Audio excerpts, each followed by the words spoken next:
Lamplight Audiobooks presents Children of the Siege by Diney Costeloe.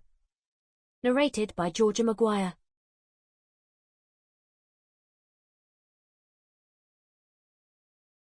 In memory of my great-grandmother, Adèle Pereire, who, according to family legend, was carried into Paris on her father's shoulders at the raising of the siege in 1871.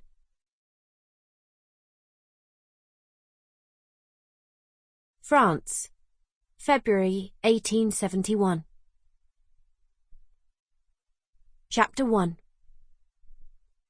The cold was bitter.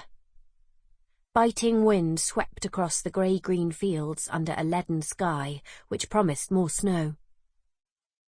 Patches of earlier snow still lingered in the hedgerows and sheltered hollows by the wayside, and icy puddles crunched and cracked under the horses' hooves and carriage wheels. The road, such as it was ridged, rutted, and iron-hard.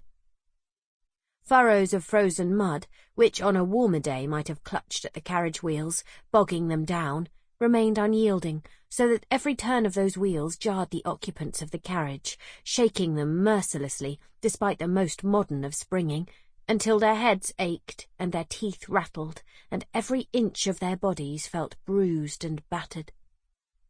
11-year-old Hélène St Clair huddled against her mother, trying to keep warm.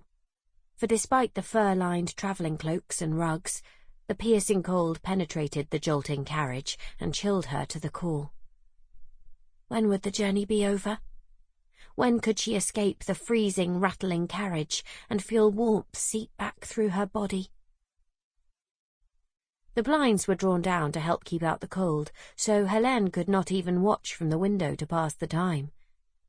She longed to ask, "How much longer, maman?" but she did not speak. There was no use asking. Her mother did not know. The journey from Saint-Étienne usually took 2 days in the carriage, but they had already spent 3 on the road, and in such conditions, with the horses struggling through the wind, who knew how much longer it would take?